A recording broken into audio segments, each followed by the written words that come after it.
What a week ahead.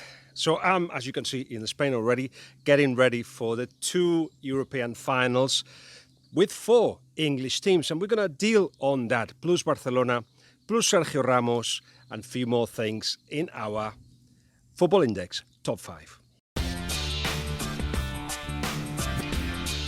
Let's start with Barcelona. The cup final defeat is going to hurt, but it's not surprising considering the background of it. And don't blame just Anfield. Anfield is the consequence of something else. What we're seeing, in my eyes, is a Barcelona that's been taken over by the pace and intensity of English football. That's number one. Number two, I think when the team has won a lot and veterans are at the forefront of a team, they don't want changes. And they want a coach that helps them get better and win things without taking them away from the comfort zone. And I do feel there is a little bit of that. And it's difficult to see it when you are very close up, when you are perhaps even the coach, that players need to readjust, need to be challenged. Instead, what Barcelona have gone for, and this is not just Valverde's fault, is generally a team in which the players are the biggest authority, and the coach has to mold to it, and so has the club. So when that happens, it gets to a point where you reach your peak point, and then that's it. So I don't think, and we've discussed this before, I don't think the arrival of, say, Griezmann, who obviously is keeping very quiet about his future because the buyout clause gets reduced to 120 million on the 1st of July, but I think he's going to Barcelona. The arrival of the young, and let's see what happens with the Ligt. The latest on that is, as I told you a few days ago, and everybody seems to confirm now, Manchester United are out of the equation. Manchester United may sell it as they're not interested in the player. They were. The problem is that the Ligt wants to go to a club that wants to play the Champions League, and Juventus, Bayern and Barcelona offer that. Let's see what happens with Sergio Ramos, more on that later, because that can change things a little bit. But, say, the arrival of the young, the arrival of Griezmann, will certainly guarantee success. Domestic success, for sure. I think the 19 points difference of Real Madrid to Barcelona this season and the 17 from last season suggest that Real Madrid won't get close to Barcelona next season. If they do well, they may get closer, but not close enough, I don't think. In any case, the things that were shown against Barcelona, which is having spoken to Klopp, to Andy Robertson, to Barcelona players, they felt from the beginning that the intensity of Liverpool was too much for them. They could not deal with it. They did not have answers to it. There's not enough players that go 1v1. Dembele was one, and of course has been injured. But the feeling is like he doesn't belong to here. Why doesn't he belong to here? He's challenging things. I believe he doesn't understand the role that he has to play, but he can learn that based on challenging the usual way of playing Barcelona. And I'm not talking about getting away from the Barcelona style, because Barcelona have already been away from the Barcelona style. It is about adding the quality of Dembele to the team. That is, creating conditions for him to go 1v1, for him to do crazy things, but be there prepared to, for instance, recover the ball when he loses it. So high up, again, intense, a lot of work without the ball. And that has been abandoned by Barcelona. It's difficult to turn that around, very difficult. So big decisions will have to be taken. I know that the president is backing Valverde, but I think the discussions that are taking place consider Valverde, the possibility of sacking Valverde, a distinct possibility. Some have suggested that he may go himself. The indications that there are from him and his circle is that no, he wants to stay and continue the project. But it does feel from that perhaps something is needed, and it doesn't say anything about the validity of Valverde. I think he's a top coach and he's done a great job. But I just feel that to do the kind of things that you have to do with the side, and that means strong things, you either take, get Valverde to do those decisions, because they will be painful. But if they feel that he's not the man to do it, then they'll have to bring somebody that does. On that, there will be big changes. If somebody wants Coutinho, he's for sale. And even though up till now they're saying He's not for sale. If somebody comes with 100 million, say he'll go. Umtiti will go. I think most of the midfield will stay. With the arrival of the young, of course, it'll be a challenge to Busquets, who has been poor in the second half of the season. They need another striker that can play in different roles up front, but that will be, I think, Griezmann.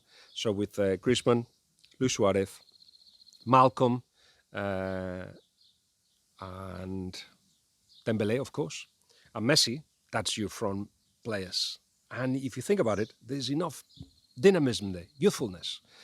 But they will need to take big decisions with other players involved. So we'll see on that, but it's a fascinating time for Barcelona. They need to analyse things properly and get away from the noise and come back with proper decisions to continue challenging, because right now they've been left behind by the English sides. I was talking about De Ligt and I mentioned Sergio Ramos. Sergio Ramos, at the end of the season, has been missing for the last 8 games of the season, injured. But basically, he has not been seen in the debacle that has been in the demise that has been the time of Zidane at Real Madrid. If you project the points that Zidane got at Real Madrid, he wouldn't have even got to the Champions League. In that period, Sergio Ramos wasn't there mostly. And I guess partly there was no urgency to bring him back, but he had a very clear idea for about 2 months that perhaps he needs another challenge. Yes, I hear, when I said that, I hear on Twitter, I hear some of you being cynical, and it's rightly so that you are, because I believe it's either trying something, and right now there's only an offer from China, there may be others in the near future, or a new contract at Real Madrid. It's about reinforcing authority. And there has been an interesting situation of Sergio Ramos at Real Madrid. Sergio Ramos was the first Spanish player brought by Florentino Pérez when he was first president, but since then, the situation has deteriorated, and I know Florentino Pérez has been talking to his coaches and saying that he couldn't stand the authority and the amount of power that Cristiano Ronaldo and Sergio Ramos had. And at some points, he's been the one, Florentino, trying to get Sergio Ramos away. Right now, though, in a time of crisis, you need reference points, and I think even Florentino Pérez realizes that. And the impression we all have is that a new contract may appear on the table that will convince Sergio Ramos, but it will be a long story. But imagine he goes. And imagine somebody in the Premier League wants him. Remember that De Ligt still has to decide about his future, partly because he needs to see what's out there, what movements there are as well in the market. I do think that Barcelona are at the forefront, but they pay less than Bayern and Juventus. I think he's thinking, let's see what happens around. Let's see what possibilities there are, because if Sergio Ramos goes, why wouldn't Real Madrid go for De Ligt? Right now, that's not a possibility, and perhaps the timing will be wrong when it happens. But I think De Ligt is done right in just being calm about the situation. A couple of games with Holland, the International Nations League tournament, all that will then help him clarify his situation, and then at the end of that, he will decide. As I said, right now for me, Barcelona are the favourites, but Barcelona are not very optimistic, not as optimistic as they were a month ago. These are just impressions. They have told De Ligt what they offer. They have told Ajax what they offer. They're just waiting for an answer.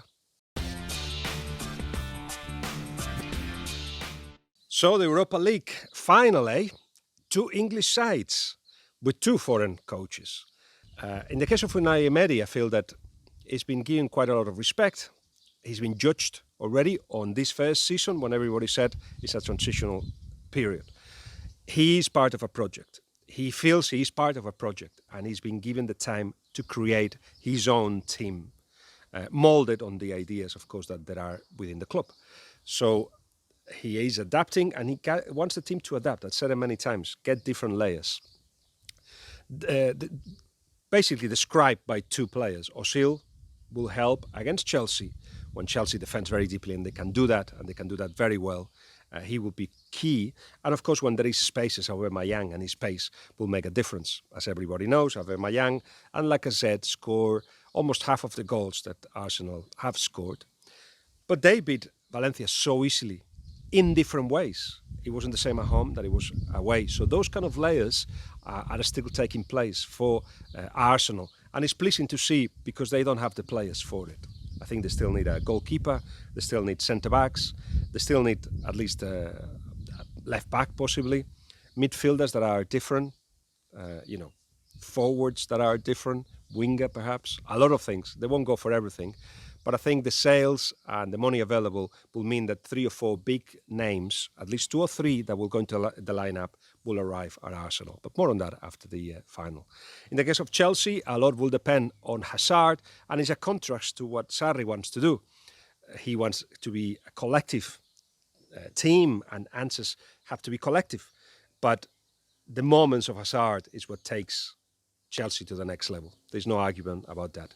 Interestingly enough, of course, there were different players in January, but the victory 2-0 of Arsenal against Chelsea pointed out to different things that Arsenal had seen, the weaknesses that had seen on Chelsea, and vice versa. As I said, Bellerin was playing, for instance, and Ramsey was playing too. So it will be a different Arsenal. But one thing that you saw there already was a real good analysis of Arsenal on what Chelsea was trying to do. Chelsea have gone to the next level of what Sarri wants to do. And I would be sad if Sarri leaves, because you're talking about somebody that is trying to create something that is a bit different and something that the players themselves are not used to, but they kind of buying it now. And of course, to be only third behind the magnificent City and Liverpool, it has to be commended, it has to be applauded. So a final in which the details will count. I think it'll be quite tactical. I don't think there'll be a lot of goals, but it just feels that somehow Arsenal are closer to what they want to be than Chelsea are. And I think that counts in terms of performance. But Chelsea have got the Messi, the one that makes things different. Even a team like Chelsea doesn't, or is not at his best, even if Arsenal finds the weaknesses and exploits them. So team versus player. And if Arsenal manage to stop that player, Arsenal perhaps will win the Europa League. That's my feeling of it. For the Champions League final, we're going to part it in 2, because there's 2 teams involved, of course. Let's start with Liverpool. I enjoyed being in Marbella with the Liverpool lads, exchanging few notes with some of them. Andy Robertson gave me a very good chat about how he, in the semi-finals, he was in the second half. Of course, he was injured. In part of the second half, he was inside the changing rooms, with treatment, of course, and there was a delay on the television that he was watching it, so he heard from the stands that something had happened. A few seconds later, he realised, and that was a little bit frustrating. So eventually, he was there for the fourth goal, the key fourth goal. But both him and Klopp, who I spoke to as well, both of them will be in 5 Live during the week. They had the impression that they came out of the first leg thinking this is not fair, but that as soon as the game started, this is Klopp, as soon as the game started against Barcelona, they felt confident, if not superior, because they realized that they went for it, and Barcelona were like, oh my God, what's going on here? That's what happened, and there's more on that. I'm going to write on it. I will discuss it as well on 5 Live show, and there will be a pod as well, 5 Live pod, which there'll be more detail on it. But one thing that both of them told me, which is very important for the final, 2 things. One, when there were injuries, they were like, so what? There'll be others that will do a job. Worse or better, a job. A maturity that was shown as well with 3-0 at Anfield. Still half an hour to go, and 1 goal to be scored, and the team dropped deeper. And I, before I prepared these kind of interviews and conversations with the likes of Klopp, I consulted and talked to 3 top coaches. You'll know all of them. Welsh, one English, one Welsh, one Irish, and actually for Northern Ireland, and 1 Spanish. And the 3 of them asked me, I said, what would you ask Klopp? And the 3 of them said the same. Find out what happened after 3-0, because the team dropped deeper, and Liverpool are not used to that, not comfortable with that. I asked, and the answer that I got was, the team felt, let's take a breather. It's 3-0. let's see what we have to do next. And of course, Barcelona attacked a little bit more, but the feeling was like, right, we're ready, we go again.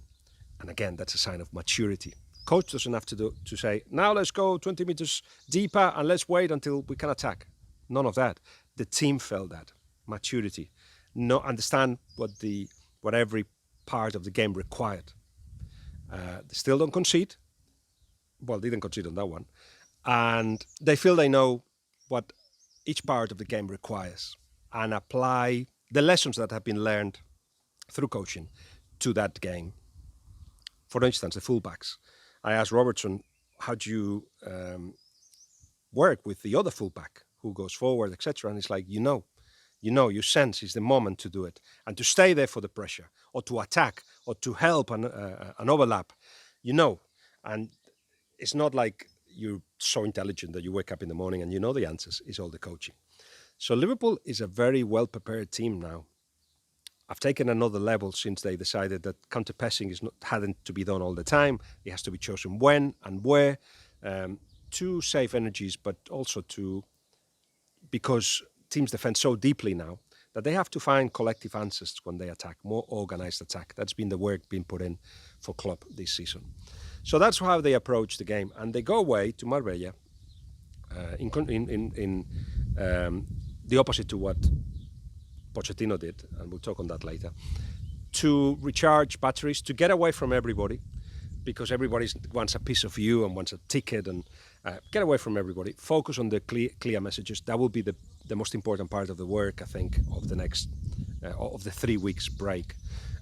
Just that time in Marbella, the 2 or 3 things that need to be reinforced, and then will be repeated as the time approaches. I think they've got a plane or tickets or whatever it is to go on Thursday and Friday. They have to decide when to go. They're like me. I get like different flights depending, what happens and what I have to do. It's just that they are many more than me. Anyway, it felt like they were calm, they were composed, they were happy, and they felt that they belonged there. They belonged to that place, to that final in the Champions League. So that's the Liverpool you're going to find, a mature Liverpool. A Liverpool that will determine, in a way, what will happen in the game, because they have the ability to do so. The success of Spurs, and we're going to touch on Spurs now, is more to do with reacting to what's happened. So let's go to Spurs. Spurs. Fascinating situation. They've arrived here much earlier than expected. The plan this season, get into a new stadium, get into Europe. That was the plan. Obviously, Champions League better than Europa League. Instead, what we got is a Spurs that are in the final of the Champions League. And we'll touch on what Pochettino has said in terms of maybe I should think about what to do next, depending on the result of the final or having arrived to the final. I'll tell you later what I think of that. But basically, they decided to stay in London because Pochettino is big on people sleeping in their own homes, in their own beds, with their own families, and not to make it something like a final, change the routine because of a final. But there has been really good training sessions. Not good, really good. Everybody's sharp, everybody's on it, everybody's in the same direction, everybody feels good. And of course, 3 weeks are going to help Spurs even more than Liverpool to recover physically and to recover the injured players. So from that point of view, they arrived to the final thinking we will be prepared and anything is possible. Because after the quarterfinal game, second leg against City, and of course the Ajax game, you will feel that everything is possible. Problem with those games is that, especially in the first half of those games, it didn't happen what they wanted to happen, but they reacted very well. And it didn't happen even though work has been put in for those things not to happen. I'll give you an example. I was looking at both games again, and I saw that I can't remember which goal it was after the chaotic goals of the first half of the second leg. Son, there's a throw-in, and Son hands the ball to De Bruyne for him to take the throw-in. Why? Just because, of course, that was a quick throw-in that became a goal eventually. if I'm not mistaken. Have a look again for those of you that want to challenge what I say.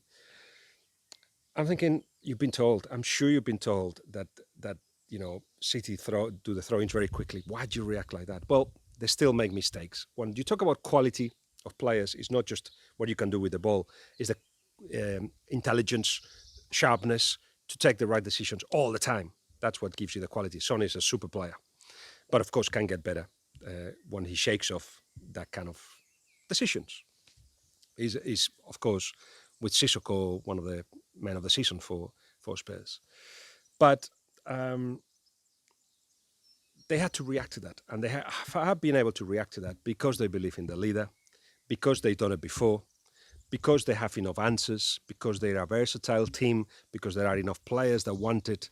Well, most of them, but not to say all of them, want to succeed, and they put in everything, concentrate, and put what they most of the time when they get told, say, at halftime, they will apply everything for it to happen.